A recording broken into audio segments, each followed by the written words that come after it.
आनंदम। दशहरा आने वाला है। रावण दहन की तैयारियां जोर शोर से चल रही हैं। रामलीला के मैदान में बड़ी रौनक है। चारों ओर रंग बिरंगी बत्तियां झिलमिला रही हैं। गुब्बारे लेलो की आवाजें सुनकर बच्चे मचल रहे हैं। छोटे छोटे खिलौने वाले धनुष बाण और गदा खरीदने के लिए बच्चे उतावले हो रहे हैं। और चाट पकौड़ियों की महक से तो सच मुंह में पानी आ रहा है। और मैदान के बीचों बीच रावण, कुंभकर्ण और मेघनाद के पुतले खड़े हैं। वो इतने बड़े और भयानक दिख रहे हैं जैसे मानो अभी हाहाकार मचा देंगे। लोग दशहरा आने की प्रतीक्षा कर रहे हैं।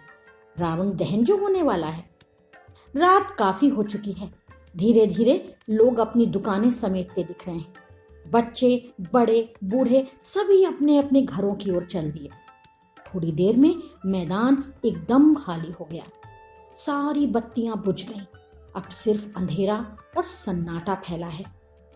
अचानक कुछ सरसराहट महसूस हुई। समझ नहीं आया ये क्या था। फिर सहसा पुतलों में कुछ हलचल सी होने लगी। पहले रावण का पुतला हिला और जोर जोर से हंसने लगा। उसने मेघनाद और कुंभकर्ण से कहा, देखो सभी मनुष्य चले गए। ये सुनकर मेघनाद और कुंभकर्ण भी बहुत जोर से हंसने लगे, मानो किसी ने बड़ा मजेदार चुटकुला सुनाया हो। रावण अपनी अहंकारी हंसी के साथ बोला, कितने नासमझ हैं ये मनुष्य। खुद को कितना बुद्धिमान समझते हैं। अपने आगे किसी की भी नहीं सुनते। दूसरों से ईर्ष्या करना और अपनी ही बात को महत्व देना इन्हें बस यही आता है। ये सोचते हैं कि ये सर्वश्रेष्ठ हैं और कोई भी इनका कुछ नहीं बिगाड़ सकता, क्योंकि मैं अहंकार बन के इनके अंदर रहता हूं। इस पर मेघनाद भी बोल उठा, ये छोटी छोटी बातों पर इतना गुस्सा होते हैं। कई बार अपने घमंड के कारण ये बहुत उग्र भी हो जाते हैं, क्योंकि मैं भी इन्हीं के अंदर रहता हूं। कुंभकर्ण अलसाया हुआ सा आंखें मलता हुआ और ऊँघता हुआ बोला, ये मनुष्य भी दिन पर दिन आलसी होते जा रहे हैं। ना तो इनके सोने का समय है और ना ही जगने का। पूरी दिनचर्या इन्होंने खराब करके रखी है। यहाँ तक अपनी जिम्मेदारियों को भी ठीक से निभाने में इन्हें कष्ट होता है।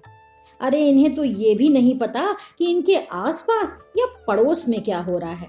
सब के सब अज्ञान की नींद सोए हैं, क्योंकि मैं भी इन्हीं के अंदर जिंदा हूँ। तीनों फिर हा हा करके हंसते हुए बोले, और मनुष्य समझता है कि उसने हम तीनों को आग लगाकर समाप्त कर दिया। बेचारे।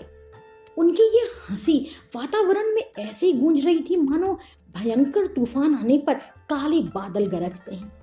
अचानक मेरी आंख खुल गई। मेरे माथे पर पसीने की बूंदें थीं। क्या ये सपना था तो ये सच में एक सपना, पर इसमें कितनी सच्चाई थी। दोस्तों, क्या कभी आपको नहीं लगता कि हम त्योहारों को बस त्योहार के नाम पर मनाते हैं? उसके पीछे छिपे संदेश को नहीं समझते हैं और ना ही समझना चाहते हैं। अगर हमारे अंदर अहंकार का रावण है, तो राम भी तो हमारे अंदर है, विवेक, शक्ति और जीवन मूल्यों के रूप में। तय हमें करना है कि हम रावण को ऐसे ही पनपने देंगे या श्री राम की तरह उसका संहार अपने मन में ही कर देंगे।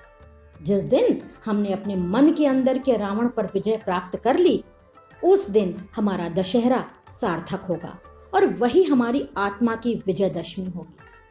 अंत में मैं आपसे बस यही कहूंगी कि इस दशहरा चलो कुछ ऐसा कर दिखाएं। इस दशहरा चलो कुछ ऐसा कर दिखाएं। अपने अंदर के रावण को स्वयं अग्नि में जलाएं। अपने अंदर के रावण को स्वयं अग्नि में जलाएं। आनंदम।